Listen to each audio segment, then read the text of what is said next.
Memphis, Tennessee. December 1851. On a rain-soaked auction block near the Mississippi River, something happened that would trouble the city's wealthy business families for decades. A single slave, a young man whose appearance broke every rule of the trade, was sold for a price so unbelievably high that it set off a chain of events no one expected. Within 6 months, 3 of the richest families in Memphis would fall apart. Within a year, the buyer himself would disappear without a trace, leaving behind only strange journal entries suggesting he had uncovered something far more dangerous than ordinary business.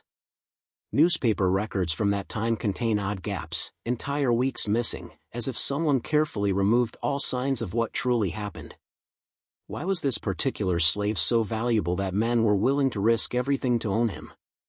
What secrets were tied to a sale that powerful families wanted erased from history?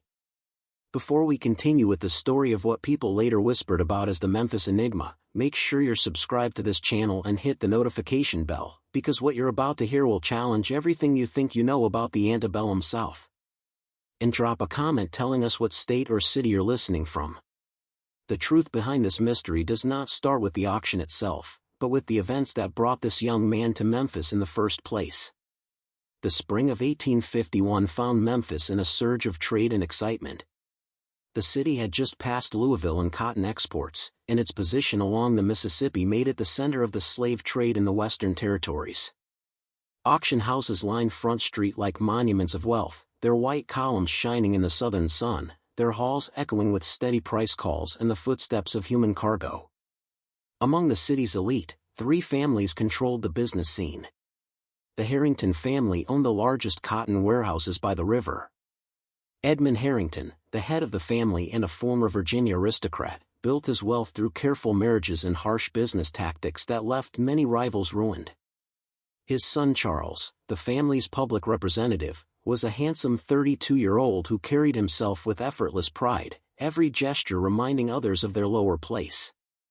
The Dalton family, in contrast, had risen from simple beginnings. Jacob Dalton had come to Memphis 15 years earlier with nothing but a sharp mind for numbers and a strong will. He became the city's top slave broker, the man who could find any laborer a plantation owner wanted. His reputation for secrecy made him important to families who preferred their deals hidden from public records. The third family, the Kendish clan, came from Old Charleston money. Richard Kendish moved to Memphis in 1847. Bringing large funds and powerful connections to shipping leaders in New Orleans and banking circles in New York. His wife, Victoria, hosted the most exclusive social gatherings in the city, events where business deals were settled over imported wine and political alliances formed behind closed doors. These 3 families lived in polite rivalry. Their outward friendliness hid deep competition. Each sought an advantage over the others. Each looked for the deal or purchase that would secure their place at the top. Into this tense environment came rumors in early November 1851. A slave trader named Ambrose Fletcher, known for working in the Carolinas and Georgia, had arrived in Memphis with something unusual. Fletcher was not liked by other traders. He worked alone, stayed away from the main auction houses, and was known for dealing in what others called specialty merchandise, slaves with rare skills or qualities that brought high prices from select buyers. Fletcher rented a room in a plain boarding house on Madison Avenue, far from the fancy hotels used by visiting merchants. He made no effort to advertise his goods, did no business at public auctions, and spoke to no one about what he had brought to the city. This silence became the story itself. In a trade centered on attention and bidding wars, Fletcher's secrecy suggested something remarkable. Whispers began in the gentlemen's clubs. A slave of extraordinary appearance, not only handsome, but possessing a beauty so striking that grown men struggled to describe him. The rumors grew almost myth-like. People spoke of features shaped like carved stone, eyes full of sharp intelligence, a posture that seemed noble rather than enslaved. Charles Harrington first heard of Fletcher's slave during a card game at the Memphis Club. A tobacco merchant named William Drexler claimed he had seen the slave during a brief moment on the street. Drexler said he had passed Fletcher and the young man near the riverfront and had been so stunned by the slave's appearance that he stopped walking, causing someone behind him to bump into him. "I've been in this business 20 years, Drexler whispered. I've seen thousands. Nothing prepared me for what I saw that afternoon. It wasn't just the face, Harrington. It was something else. The way he moved, the way he carried himself even with chains on. Like he knew something the rest of us didn't. Charles brushed the story off as drunken exaggeration, the kind of tale men told after too much bourbon, but the description stayed with him. His father had recently complained about their household staff, saying none were refined enough for their social image. A slave with extraordinary appearance, properly trained, could serve as a status symbol in the Harrington home, a talking point at dinner parties, a sign of the family's ability to acquire what others could not. Charles asked around. He learned Fletcher planned to leave Memphis within a week, having found no buyer for his unusual slave. The price being whispered, $3,000, was massive. A strong field worker rarely sold for more than $1,500. An educated house slave might cost $2,000. Selling one for $3,000 suggested madness or something truly rare. On a cloudy afternoon in late November, Charles arranged a private viewing. Fletcher welcomed him into a small boarding room that smelled of lamp oil and river moisture. The trader was a thin man in his 50s with weathered skin from years on rough roads. His eyes held a sharp intelligence that Charles found troubling. I appreciate discretion, Mr. Harrington, Fletcher said, pointing to a chair. Your inquiry came through the right channels. That speaks well of you. I'm told you have something unusual, Charles replied, trying to sound businesslike despite his growing interest. I want to see if the rumors justify the price. Fletcher gave a thin smile that did not reach his eyes. The price is firm. I should say that now. What I have is unique. I will not bargain, and I will not accept future payments, $3,000 in gold or bank draft. No exceptions. Then perhaps you should show me what makes you so confident. Fletcher walked to a side door and knocked 3 times. A moment later, the door opened, and Charles Harrington faced the slave who would change his life. The young man who entered was about 6 feet tall, with a slender but well-shaped build.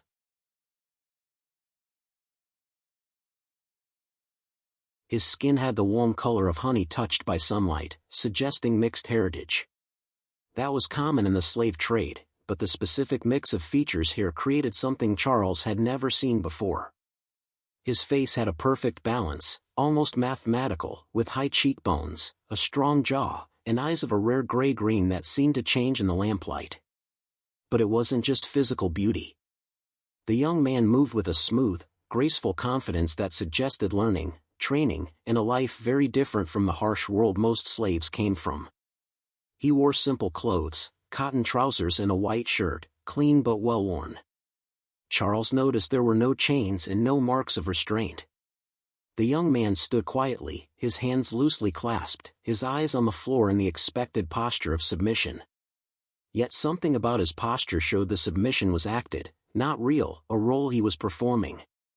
His name is Marcus, Fletcher said softly. 23 years old, born in Virginia, educated in ways I can't fully explain. He reads and writes English and French. He has training in household work, bookkeeping, and music. He has never worked in the fields and has never done heavy labor. His skin is unmarked. His health is excellent. Charles slowly circled him, examining him as if he were a sculpture. Marcus did not move, his eyes still down, but Charles felt a strange awareness coming from him, as if every part of Marcus was tracking his movements. Let me see your hands, Charles said. Marcus lifted his hands, palms up. His fingers were long, smooth, and free of calluses, his nails neatly trimmed. Definitely not a field worker. These were the hands of someone who handled fine objects, maybe instruments or important documents. Look at me, Charles ordered. Marcus raised his eyes, and Charles felt a sudden shock of recognition, though he had never seen him before. The eyes held intelligence, yes, but also something else, maybe tiredness, maybe calculation. For a moment, Charles felt the unsettling sense that Marcus was studying him, not the other way around. Why hasn't he sold? Charles asked Fletcher, breaking eye contact. If he's everything you say, why are you still here? Someone should have bought him immediately. Fletcher's face tightened. The men in this city have no vision. They see a handsome face and assume he's been used for pleasure. They think he's damaged. They're wrong. But their prejudice has benefited you. You have the chance they were too blind to take. What's his history? I need to know what I'm buying. His history is complicated, Fletcher replied.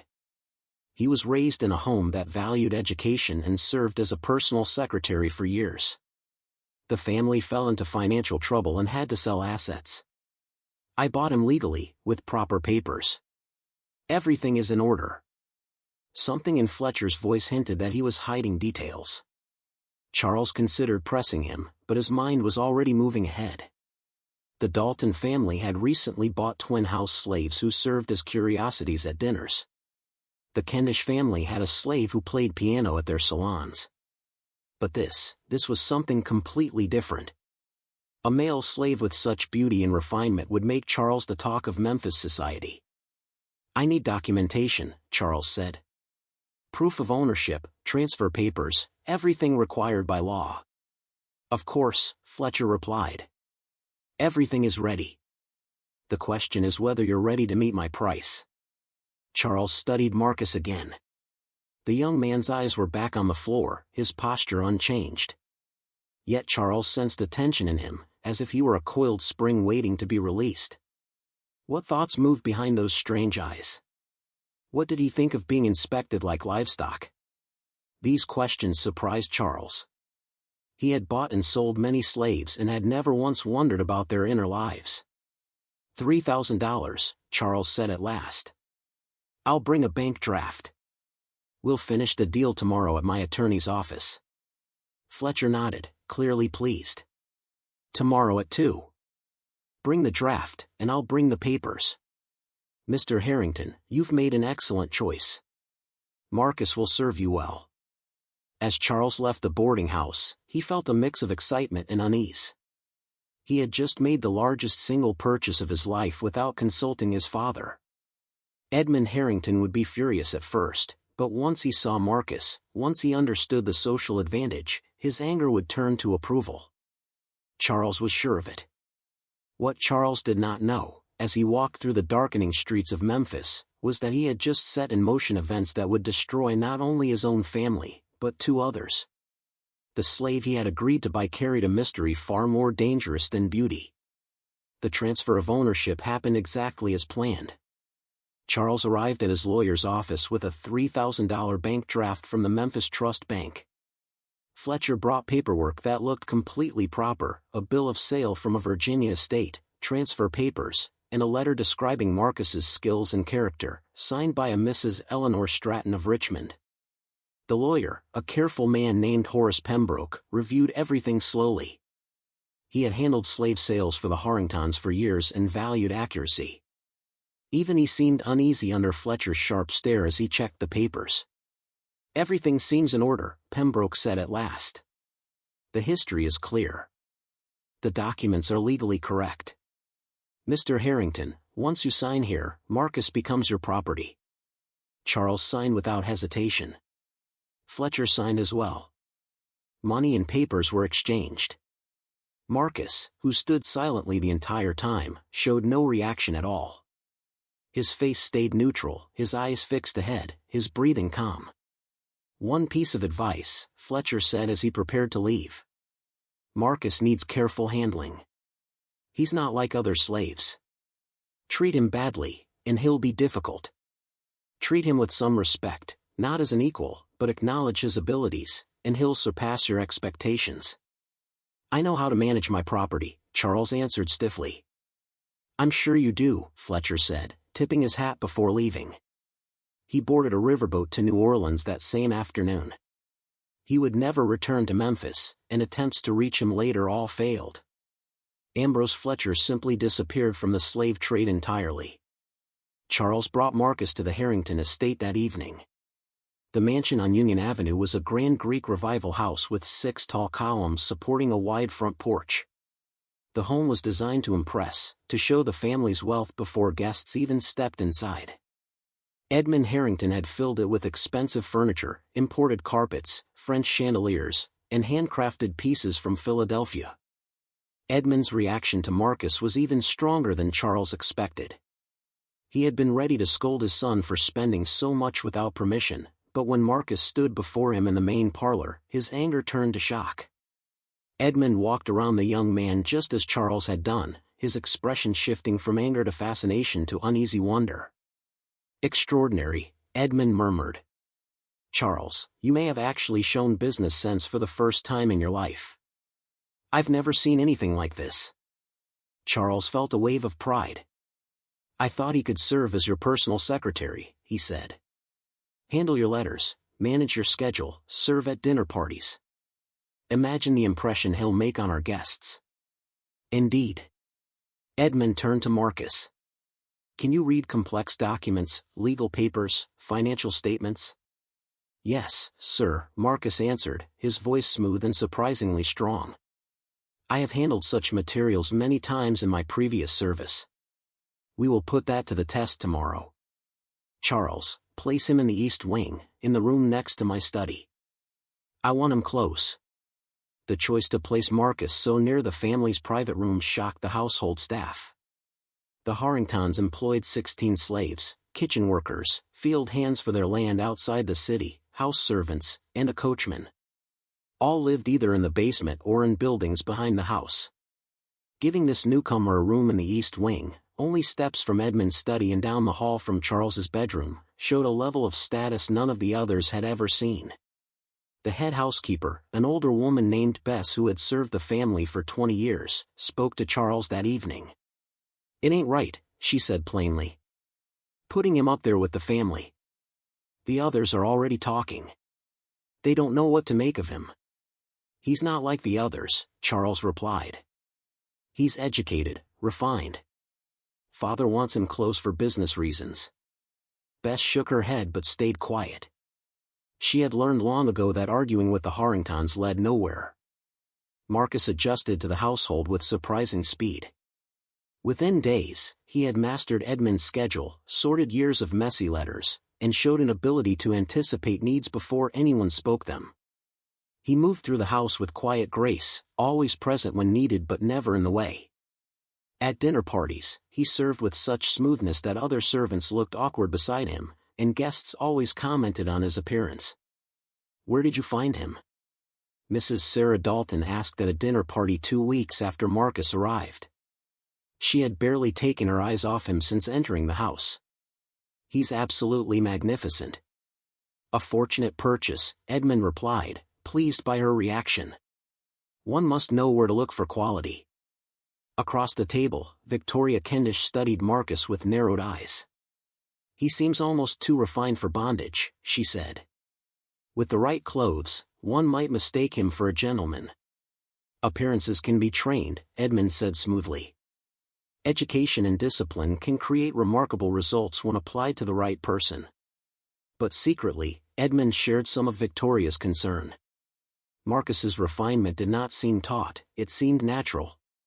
His movements, his speech, even the way he held a book suggested someone raised in privilege, not someone taught to imitate it. Where had Fletcher truly gotten him?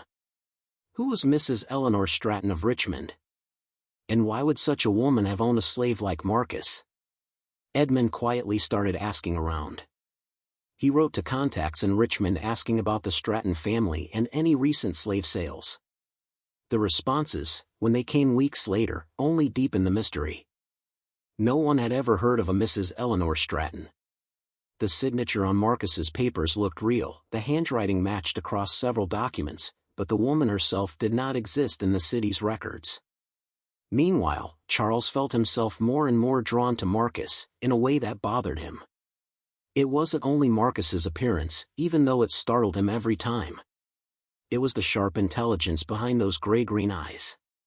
The sense that Marcus noticed and understood more than he admitted. Charles began finding excuses to speak with him, asking about his past, but Marcus always answered with careful vagueness. "Where did you learn French?" Charles asked one afternoon, finding Marcus reading a French novel. "My last employer valued languages," Marcus said calmly. I was taught as a child. That's unusual. Most slaveholders don't educate their property like that. My situation was unusual. In what way? Marcus hesitated. Something, a flash of pain or anger, crossed his face before he returned to his steady neutrality. Perhaps it's better left in the past, Mr. Harrington. But Charles could not leave it alone. He thought about Marcus at odd hours, wondering what kind of life had shaped someone like him. Had he known freedom? Had he been taken from a better place? These questions felt dangerous, because they suggested a humanity in Marcus that Charles had been raised to ignore. The other slaves in the household kept their distance from Marcus. They recognized his higher status but felt uneasy around him. Bess whispered to the cook that Marcus made her nervous. He watches everything, she said. Sees everything. Doesn't talk much, but you know he's thinking. Sometimes he looks at Mr. Edmund or Mr. Charles with something in his eyes, something that ain't fear. The cook, a woman named Judith, nodded. That man's got secrets. Mark my words. Secrets we probably don't want to know. They were closer to the truth than they realized. On a cold evening in early January 1852, about 6 weeks after Marcus arrived, Jacob Dalton made an unexpected visit to the Harrington home. He came without warning, his carriage stopping at the front entrance just as the family finished dinner. Edmund met him in his study, wondering what could bring Dalton so suddenly. Dalton was a heavy-set man with a red face and intense eyes that could suggest brilliance or madness depending on the moment. He entered the study looking agitated, refusing Edmund's offer of brandy and speaking bluntly. I want to buy your new slave, Dalton said. The young man, Marcus. Name your price. Edmund blinked. He's not for sale, Jacob.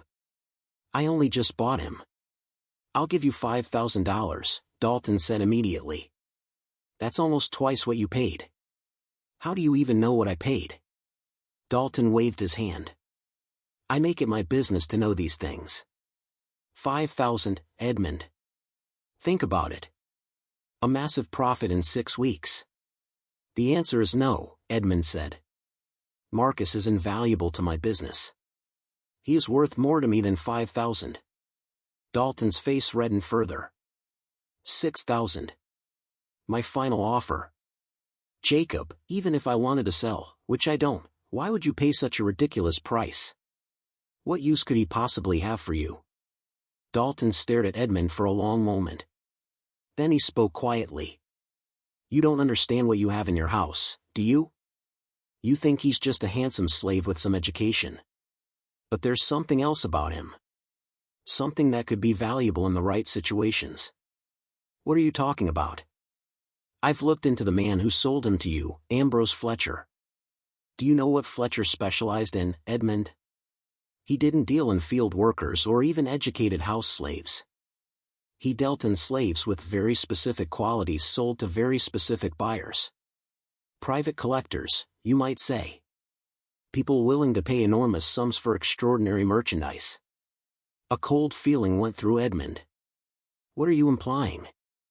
I'm not implying anything, Dalton said. I'm telling you facts.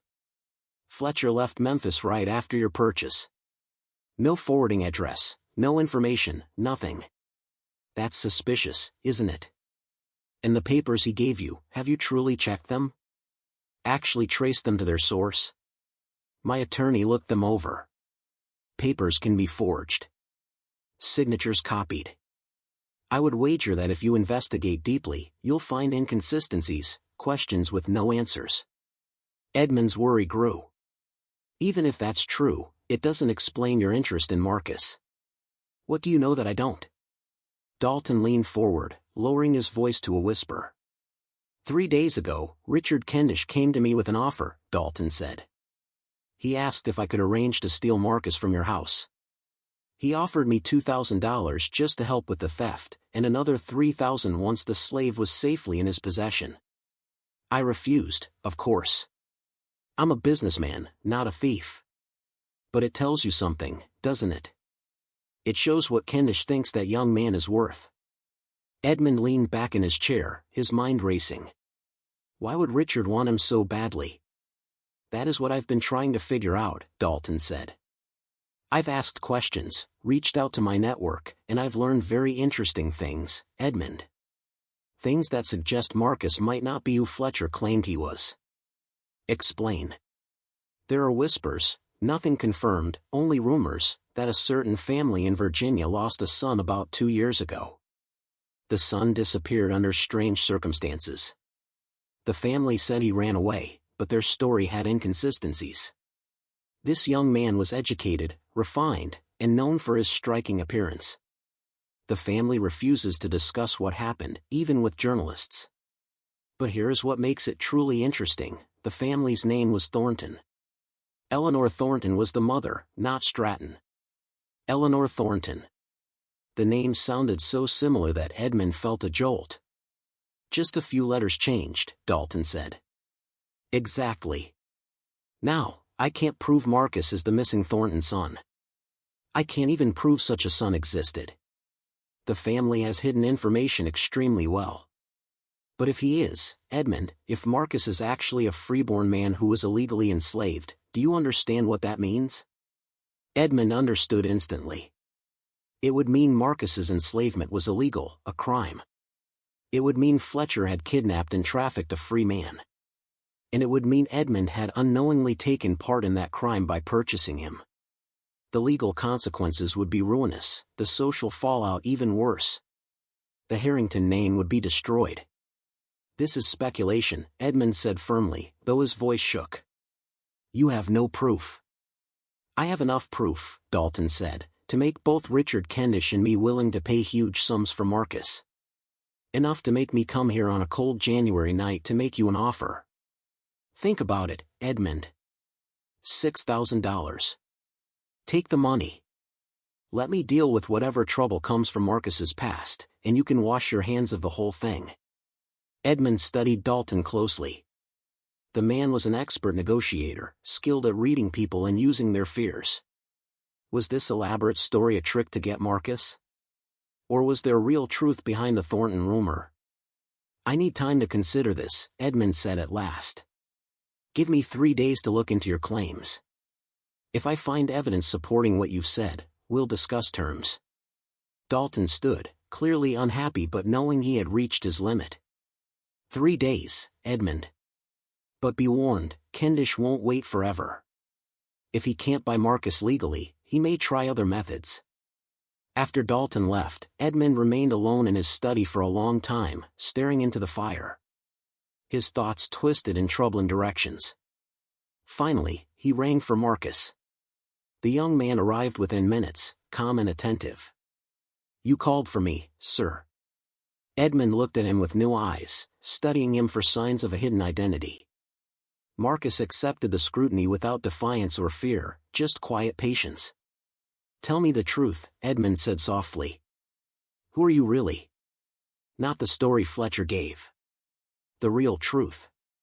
Something flickered across Marcus's face, surprise, maybe relief, then it vanished, replaced by his usual careful calm. What truth do you wish to hear, Mr. Harrington? Marcus asked gently. The truth of who I was, or the truth of who I've become?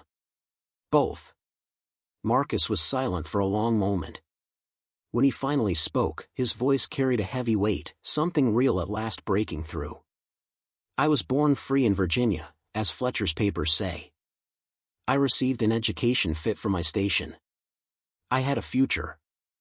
Then things changed, things I couldn't control, and I ended up in a situation no education could save me from. Fletcher bought me from people who had no legal right to sell me. He knew it. He didn't care.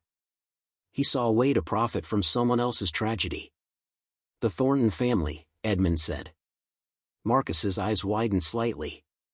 You've been asking questions. Jacob Dalton was here. He told me things. Are you Eleanor Thornton's son? I was. The way he said was carried deep pain. Edmund felt his world shift. He had spent $3,000 on a freeborn man. He had enslaved someone illegally. He had committed a crime that could destroy his family. Why didn't you say anything? Edmund asked, his anger rising. Why didn't you protest when Fletcher sold you to me? Why didn't you speak up at the attorney's office? Marcus's face hardened. And say what, exactly? Who would have believed me? A man in chains claiming to be freeborn? Fletcher had documents, signatures, papers that looked real. I had nothing but my word. Would your attorney have believed me over Fletcher's documentation? Would you have believed me? Edmund had no answer. Marcus was right. The law always trusted documentation over a slave's word. If you're freeborn, Edmund said slowly, then you have rights. I should, arrange your release, return you to your family. My family is the reason I'm in this situation, Marcus said bitterly. Do you think I was kidnapped in the street like some common victim? My own mother sold me, Mr. Harrington. She created the false papers, the fake history, and sold me to Fletcher to pay off family debts. The Thornton name meant more to her than her own son, Marcus said quietly. So forgive me if I don't share your hope about going home. The revelation shocked Edmund. He had heard stories, desperate families selling their mixed-race children and passing them off as slaves to clear debts, but those were distant tales. Never something this real, this close. Why are you telling me this now? Edmund asked. Because Dalton was right to warn you about Kendish, Marcus replied. Richard Kendish knows who I am. He knows what I represent. And he wants me not as a servant, but as a weapon against my family. The Thorntons may have cast me out, but they still fear being exposed. Kendish has been trying to blackmail them for months. If he gets me, he will use me to squeeze every dollar he can from my mother. He will drain the Thornton wealth, then expose the scandal anyway, simply for the satisfaction of destroying them. Edmund felt his thoughts spinning. How do you know this? Because I'm not deaf, Mr. Harrington. I hear conversations in this house. I see who visits and why. I've put the pieces together from bits of overheard discussions. Kendish has been preparing this for some time. Dalton's offer wasn't kindness, it was his attempt to beat Kendish before Kendish makes his move. Then what should I do? Marcus smiled without humor. That depends on what kind of man you are. You could sell me to Dalton and make a large profit. You could sell me to Kendish and make even more, though that choice carries far greater moral cost. Or, he said softly, you could do something neither man expects. And what is that? Edmund asked. You could help me disappear. The idea hung between them. Edmund stared at Marcus and saw not a slave, but a young man trapped by forces he could not escape, still fighting to survive with the only tools left to him. If I help you, Edmund said slowly, I will make enemies of both Dalton and Kendish. They won't forgive what they see as betrayal. No, they won't, Marcus said. But if you sell me to either of them, you'll never know peace. The truth will come out, eventually, it always does. And when it does, you'll be tied to a crime that will destroy your family just as surely as it would destroy me.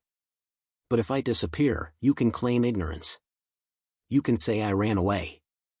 You can say Fletcher deceived you, just like he deceived everyone else. Edmund weighed the options.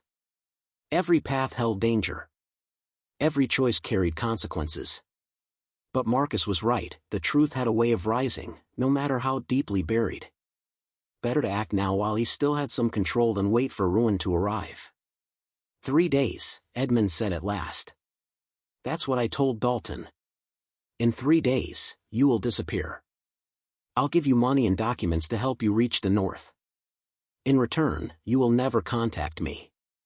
Never reveal anything about this family. Never speak of your time here. Agreed. And Marcus, or whatever your real name is. Marcus is my real name, he said firmly. Marcus Thornton. They took many things from me, but not that. Marcus, then, Edmund continued. If I learn you've betrayed this trust, if you ever use what you know against me, I'll spend every resource I have finding you. Do we understand each other? Perfectly. They shook hands, master and slave, making an agreement that broke every rule of their roles. Edmund felt Marcus's strong grip matching his own and realized this was perhaps the first honest moment they had shared since Marcus entered his home. Neither man could imagine how this deal would lead not to Marcus's disappearance, but to something far worse. Others were watching. Others had plans of their own. And the next 3 days would prove that in Memphis in 1852, keeping secrets was far harder than either man believed. The next morning, Charles Harrington noticed his father was different. Edmund barely ate breakfast, his attention drifting repeatedly toward the doorway as if he expected someone to burst in. When Charles asked if something was wrong, Edmund muttered something about business and waved the question away. Marcus served breakfast as usual, moving with his normal calm precision. Nothing seemed different about him, yet there was tension in the room, an invisible pressure Charles could feel but not name. The routine looked the same, but something beneath it had shifted. After breakfast, Edmund called Charles into his study and shut the door, something he almost never did inside their own house. "What do you know about Richard Kendish's financial situation?" he asked abruptly. Charles frowned. "The Kendish family? They're wealthy, old Charleston money, shipping interests. Why? Has Kendish approached you recently? Made unusual offers?" "No. But listen carefully." Edmund walked to the window, looking out at the front lawn. "Last night, Jacob Dalton came here with an extraordinary offer. He wanted to buy Marcus for $6,000. When I refused, he told me Kendish had asked him to steal Marcus, offered $5,000 total for the theft." Charles felt his stomach tighten. Steal him? Why would Kendish want him that badly? That is exactly what we must find out. I want you to ask questions quietly. Find out what Kendish has been doing, who he's meeting, whether he's facing financial problems, anything that explains his behavior. Can you do that? Of course. But father, shouldn't we just ask Marcus? If someone wants to steal him, he deserves to know. Edmund turned, his expression hard to read. Marcus knows enough already. Just gather the information. We don't have much time. Charles left the study confused and increasingly uneasy. His father's behavior hinted at something far more serious than a business matter. And that comment about time, what were they up against? He spent the day asking careful questions among his social circle, slowly building a picture of Kendish's recent activities. What he learned was troubling. Kendish had been spending far more than he appeared to have. He bought property in New Orleans, invested in a steamboat venture that failed, and gambled heavily at the Memphis club. His wife, Victoria, had stopped hosting her famous salons, claiming health issues, though rumors said it was embarrassment over their finances. More importantly, Kendish had made several recent trips to Virginia. Why, no one knew. But one of Charles's contacts reported seeing him in Richmond in November, just weeks before Marcus arrived in Memphis. Charles brought this information to Edmund that evening. His father listened closely, nodding as though pieces of a puzzle were finally beginning to fit. Richmond, in November, Edmund murmured. That's interesting. Why? What does it mean? Charles asked. It means Kendish may have known about Marcus before I even purchased him. He may have been in Virginia looking into Marcus's history, learning about the Thornton family. What Thornton family? Father, you're not making sense. Edmund hesitated, deciding how much to reveal. Then he said, Marcus isn't who Fletcher claimed he was. His real name is Marcus Thornton. He was born free in Virginia, illegally enslaved by his own family to pay debts, and sold through Fletcher to me. If that became public, it would cause a scandal that could destroy several families, including ours. Charles sank into a chair, stunned. How long have you known this? Since last night, Edmund replied. Marcus told me after Dalton left. And now Kendish is circling like a vulture, trying to get Marcus, not for service, but for blackmail or extortion. What are we going to do? Charles asked. I've made arrangements with Marcus. In 2 days, he'll disappear. We'll claim he ran away. Neither Dalton nor Kendish will get him, and we'll be free of this entire mess. Charles should have felt relief. Instead, he felt a strange sense of loss. For all the danger Marcus brought with him, Charles had grown used to him, had even come to look forward to their brief moments of conversation, when Marcus's careful mask slipped and revealed hints of the intelligent, complex man underneath. "Does Marcus want to disappear?" Charles asked softly. Edmund shot him a sharp look. "What he wants doesn't matter. This is the only solution that protects everyone. It protects us." "I'm not sure it protects him," Charles said quietly. "Where will he go? How will he live as a fugitive slave? If he's caught?" "He won't be caught. I'm giving him documents and money. He's clever enough to reach the north. Now stop questioning me and help ensure the next 2 days pass without trouble." But trouble was exactly what the next 2 days would bring. Because while Edmund and Charles prepared Marcus's escape, Richard Kendish was carrying out plans of his own, plans months in the making, plans that would soon break into violence that shocked Memphis.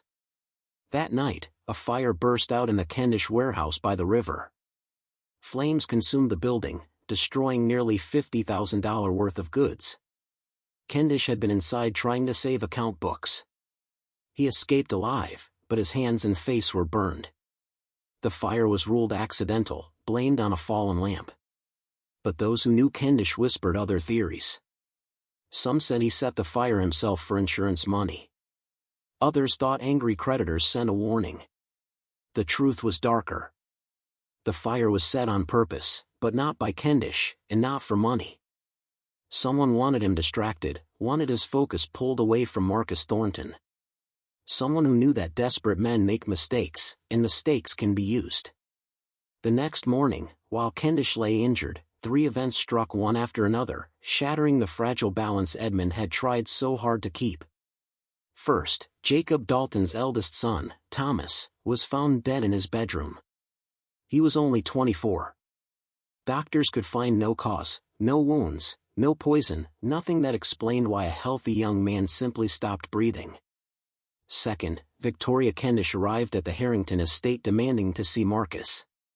She was brought to the front parlor, pacing like a trapped animal, her usual elegant manners gone. When Edmund entered, she skipped all polite greetings. "I know what you're planning," she said sharply. "You're going to help him escape. Don't deny it. Richard had someone watching your house. We know about your late-night talk with your son. Your quiet preparations. You think you can slip him away before we act? Mrs. Kendish, I don't know what your husband told you." "Don't patronize me, Edmund," she snapped. "I know exactly who Marcus Thornton is. I know what my husband planned to do. And I know what you stand to lose if certain truths become public. So let me be clear, give Marcus to me, now. I'll pay you $4,000 more than you paid Fletcher. In return, you will never hear of this again." "Your husband tried to steal him," Edmund said. "Why should I trust a Kendish offer?" Victoria's eyes hardened. Richard's warehouse fire wasn't an accident. Someone wanted to stop him. Someone who knew that with Marcus's help, Richard could force enough money from the Thornton family to save us financially. Now my husband lies burned, his business gone, and I'm left to salvage what remains. Give me Marcus, and I swear on my family's name that the secrets he carries die with him. The threat in her words was unmistakable. Edmund felt ice in his chest. "Are you suggesting?" "I'm suggesting nothing," she said coldly. "Some problems can only be solved permanently. Some loose ends must be cut, not tied. Now, will you accept my offer?" Before Edmund could answer, Charles rushed into the room, pale and breathless. "Father, you need to come quickly. It's Marcus. He's gone." Edmund and Victoria followed him through the house. Marcus's room was empty. The bed was neatly made. No broken furniture. No signs of a struggle. Everything was in place except the most important thing, Marcus himself had vanished. "When did you last see him?" Edmund demanded. "Less than an hour ago," Charles said. "He served breakfast, then came upstairs. I thought he was in his room preparing for the day, but when I went to find him, he was simply gone." Edmund's mind raced. Had Marcus decided not to wait for their plan? Had he overheard Victoria's threats? Or had something else happened, something none of them had foreseen? Victoria's face shifted from anger to calculation. He can't have gone far. Not in daylight. Not without preparing. Search the grounds. Ask the others. Someone must have seen something. Don't command me in my own house, Edmund barked. Then do it yourself, she shot back. Whoever finds him first gains a fortune. Do you want that to be someone other than us? During the search, the third event emerged. A stable hand reported seeing a carriage at the back entrance around dawn. He assumed it was a delivery, but now he remembered the carriage had a blue stripe, a marking of the Dalton family. Dalton, Edmund growled. That bastard didn't wait for my answer. He took him. But Edmund was wrong. Jacob Dalton had not taken Marcus. Dalton was arranging his son's funeral that very moment, too grief-stricken to think of schemes. The carriage was from the Dalton family, but it had been hired by someone else. Someone who had been quietly moving behind all three powerful families. Someone who waited for the perfect moment to act. The person who took Marcus understood something none of the others did. Marcus's value wasn't in his appearance or blackmail potential, but in what he knew. What he had seen. What he could reveal about the tangled secrets connecting three of Memphis's most powerful families. By the time Edmund, Charles, and Victoria realized Marcus hadn't run away, that someone deliberately took him, he was already 10 miles outside Memphis, headed toward a destination none of them could have imagined. Marcus Thornton's disappearance set off a chain of events that Memphis society would later whisper about as the darkest scandal the city had ever known.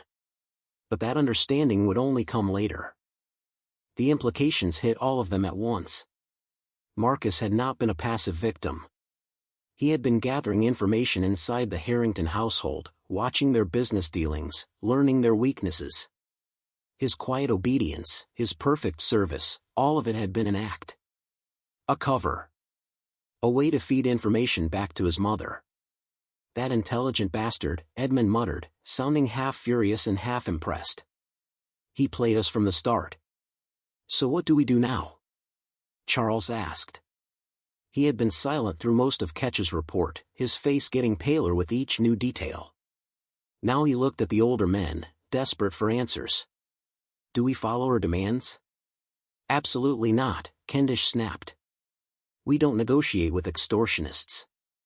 We find her, we find Marcus, and we silence them both permanently. And how do you propose that? Edmund asked coldly. She has planned every step ahead of us. She had an escape route prepared before Ketch even started searching. For all we know, she and Marcus are already across the state line. Then we hire men who can track them down, Kendish said. Men who specialize in this. Men like that don't come cheap, Edmund replied. And the more people we involve, the more likely this whole situation leaks. Every person we tell becomes a potential witness. They argued for more than an hour. The three men, once rivals, were now forced into a shaky alliance held together only by fear. Each wanted control. Each wanted protection. And each was beginning to realize the others might sacrifice him to save themselves. Finally, exhaustion and panic pushed them toward a temporary agreement. They would wait for Eleanor Thornton's instructions. They would see what she demanded. They would decide afterward whether to comply or fight. But even as the men agreed, each one was already planning differently in his own mind. Each was already preparing to protect himself at the expense of the others. Their alliance was weak, held together by nothing but shared terror. They would all be disappointed. Eleanor Thornton had not spent months planning this only to ask for simple apologies or small payments. What she wanted was far more devastating. She wanted to make sure these men could never again use their power to hurt someone the way they had hurt her son. She wanted their complete destruction. Her instructions arrived exactly 1 week later, delivered to each household by anonymous messengers. The letters looked similar, but the contents were customized, each one targeting the personal weaknesses of its recipient. Jacob Dalton received his letter first, on a gray morning heavy with grief for Thomas. The letter was precise. He must write a full confession of selling Marcus Thornton, acknowledging he knowingly trafficked a freeborn man. The confession must be notarized and delivered to an address in Nashville within 15 days. He must pay $15,000, the amount Eleanor calculated he earned from illegal transactions over 5 years, into a fund supporting former slaves seeking education and work. If he complied, Eleanor would destroy the evidence. If he refused, she would send copies of his ledgers and documentation of at least a dozen illegal slave trades to federal authorities, each one a potential felony. Dalton read the letter in his study, hands shaking. The demands were impossible. A confession would ruin him, even if he avoided prison. His business, reputation, and family name would be destroyed. And $15,000 represented most of his cash. Compliance would ruin him. Refusal would imprison him. He sat for hours, unmoving, staring at the letter. His wife found him still there at midday, face blank with despair.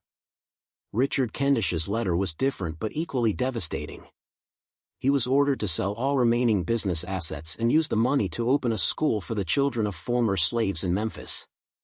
He must write letters of apology to 3 families he had cheated in business and offer financial restitution. He must publicly withdraw from all social clubs that excluded black people or former slaves. This was social suicide. If he obeyed, he would be cast out from Memphis society permanently. Victoria Kendish exploded with rage upon reading the demands. She smashed a crystal vase against the fireplace. "We will not comply," she screamed. "I don't care what evidence she claims to have. We will not let a woman who sold her own son dictate our lives." "She didn't sell him," Richard said quietly. "We misunderstood. She never sold Marcus. Someone else in her family did, likely to hide a scandal. She has been trying to get him back ever since." "Then her fight is with them," Victoria snapped. "Not us. We helped," Richard replied. "We participated. We profited. In her eyes, that makes us just as guilty." Edmund Harrington's demands were the most personally devastating. He must free all 16 of his slaves, giving each documentation, travel money, and support to start new lives. He must publicly admit he had bought Marcus knowing the transaction seemed suspicious.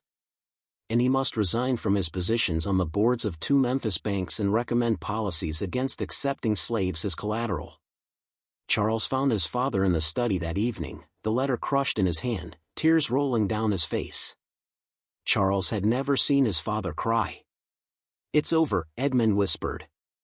"Everything we've built. Our name. Our reputation. She wants it all dismantled piece by piece." "Then we fight," Charles said. "We hire lawyers. Investigators. We find her before 30 days are up." "She's too smart," Edmund replied. "She has been planning this for months, maybe years. Every move we make, she has already planned for." "And Charles," Edmund looked up, eyes filled with pain. "The worst part is that she's right. We did something monstrous. We valued profit over humanity. We hid behind legality and custom, but that doesn't make it right." Charles felt a chill. His father was accepting Eleanor's moral argument, meaning he was already halfway to compliance. And compliance would destroy the family just as surely as exposure. "We need to meet," Charles said. "All 3 families. We need a united response." The meeting was held 2 days later at the Harrington estate after dark to avoid attention. Jacob Dalton arrived looking as if he had not slept since receiving his letter. Richard Kendish appeared calmer, but Victoria's presence made it clear she was controlling their response. Edmund and Charles represented the Harringtons.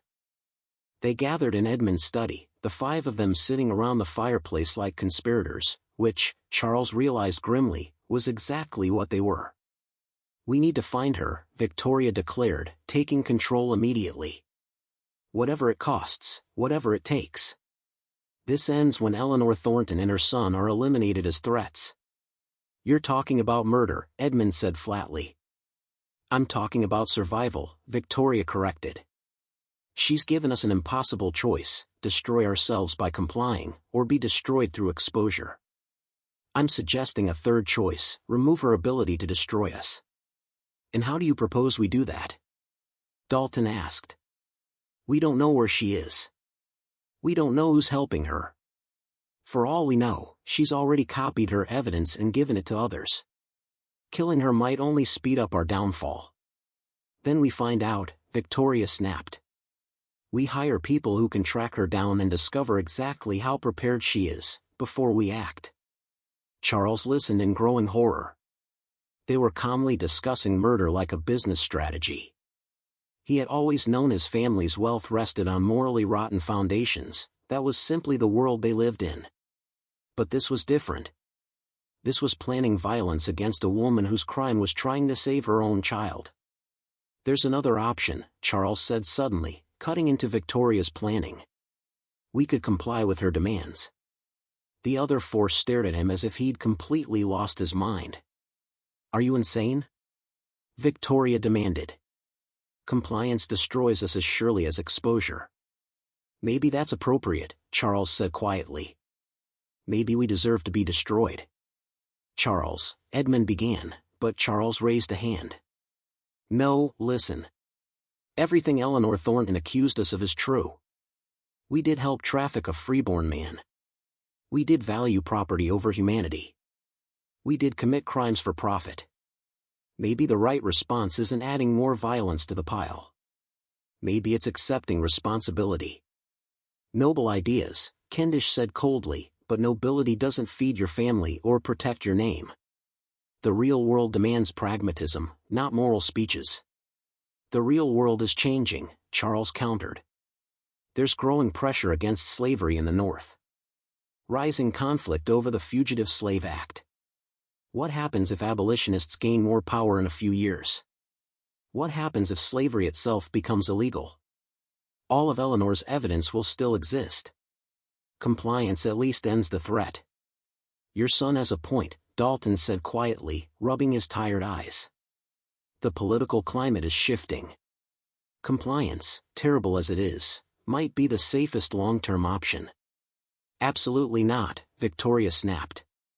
We fight. We find her.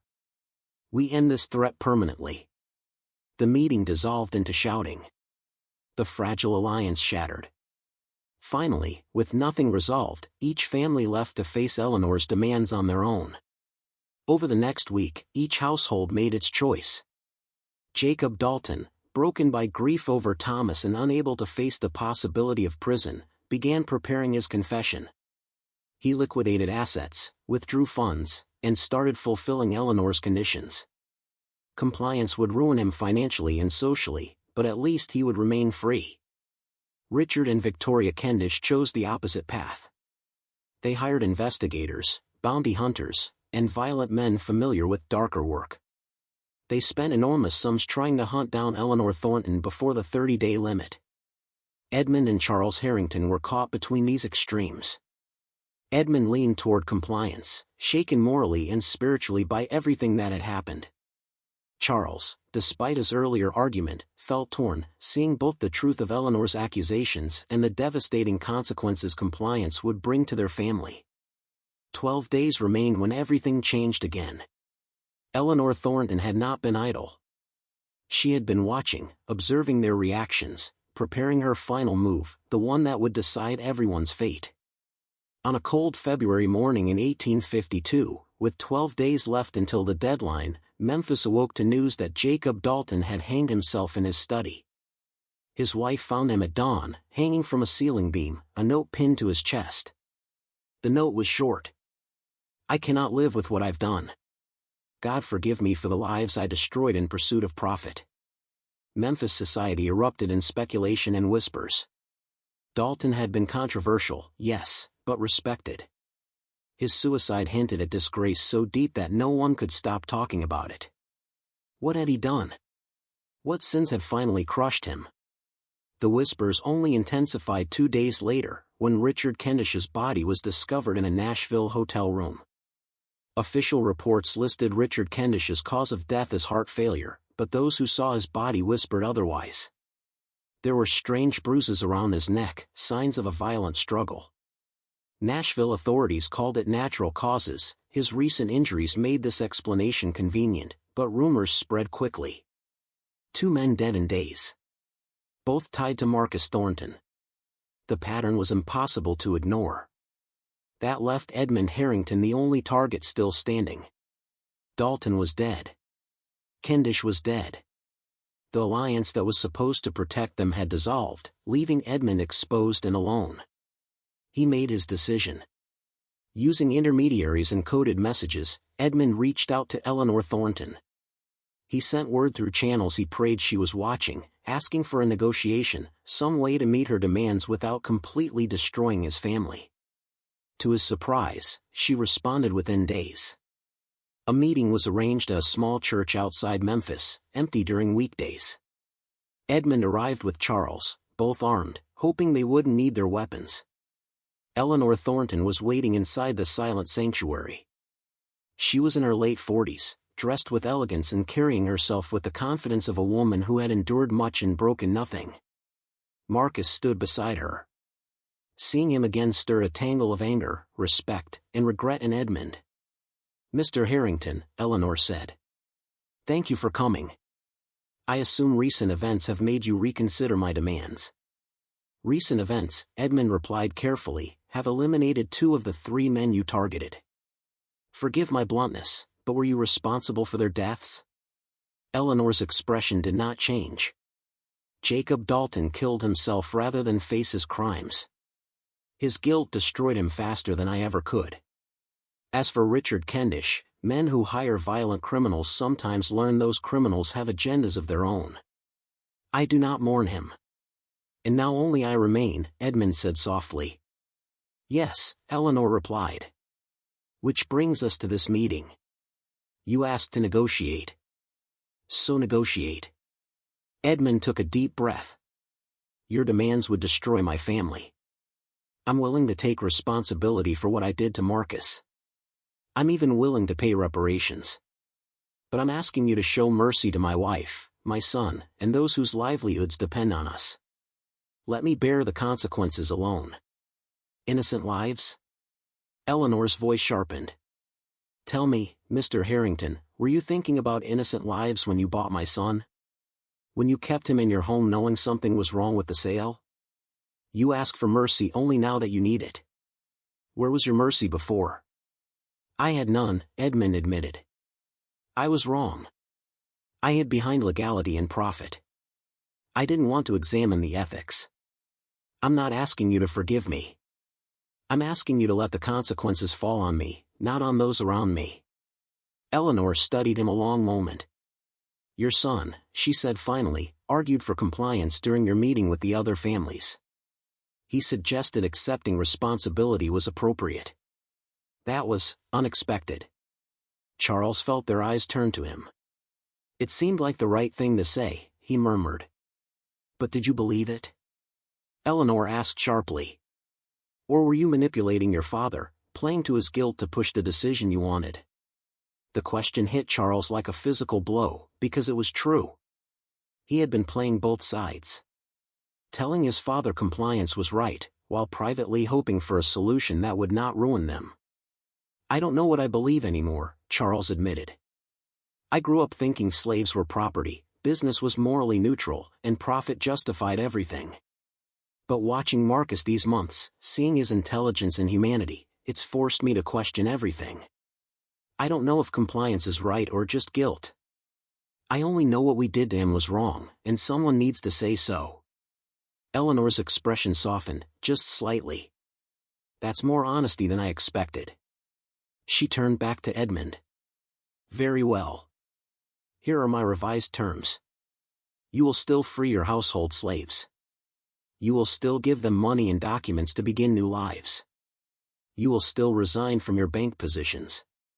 But I will not require a public confession. That is the mercy you asked for." "And in return?" Edmund asked quietly. "In return," Eleanor said, "I will keep my documentation sealed. You and your family can rebuild, slowly. You will be damaged, but not destroyed. Charles asked, and Marcus? What happens to him?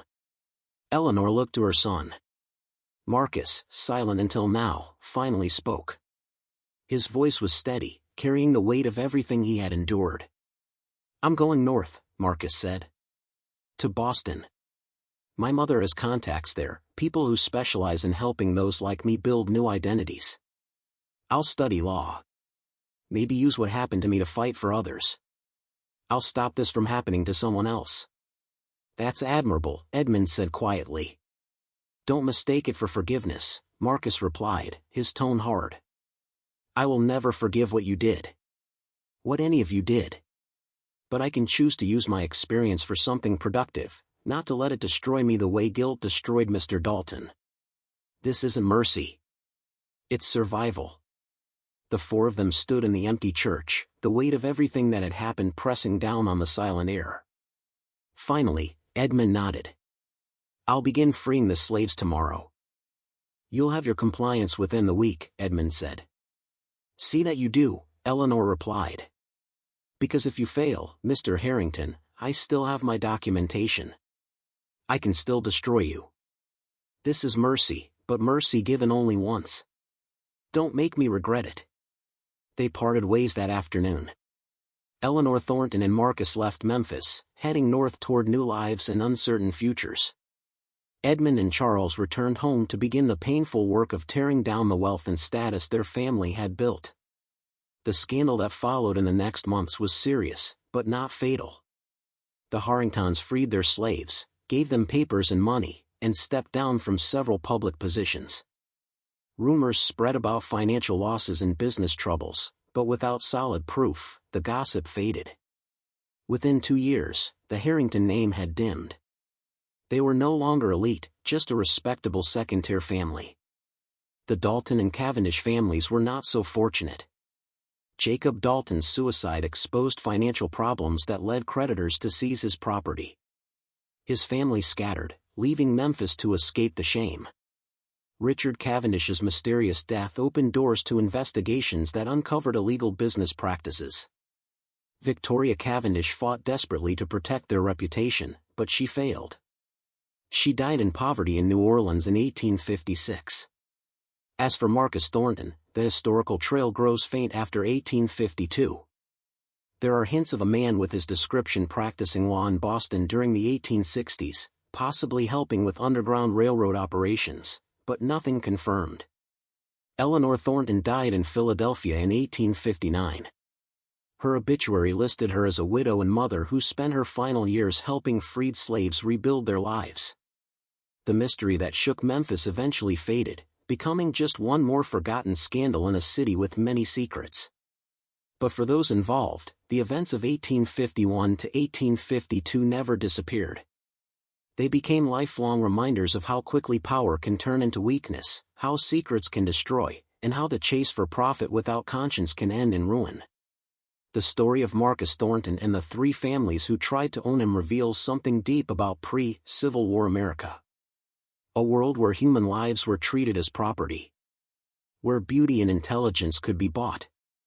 Where the wealthy believed they were entitled to own not only labor, but people. Marcus's case seems extraordinary, the price paid, the rivalries, the mother's brilliant revenge. But the truth is far more painful, his story was not unusual. Thousands of freeborn black people were illegally enslaved in those years.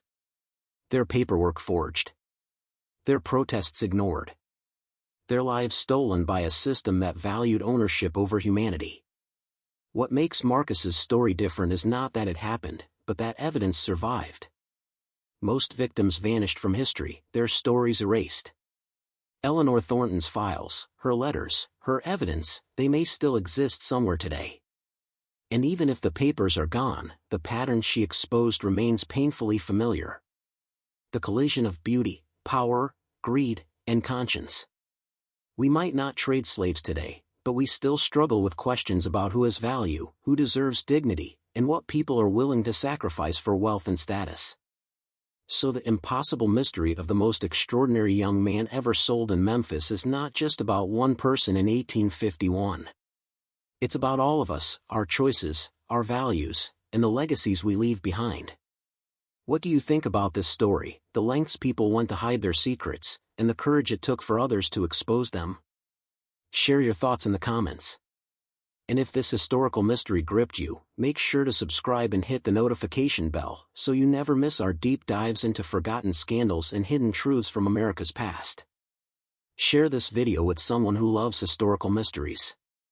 These stories deserve to be remembered, and you can help make sure they aren't forgotten again. Until next time, keep questioning what you think you know about the past.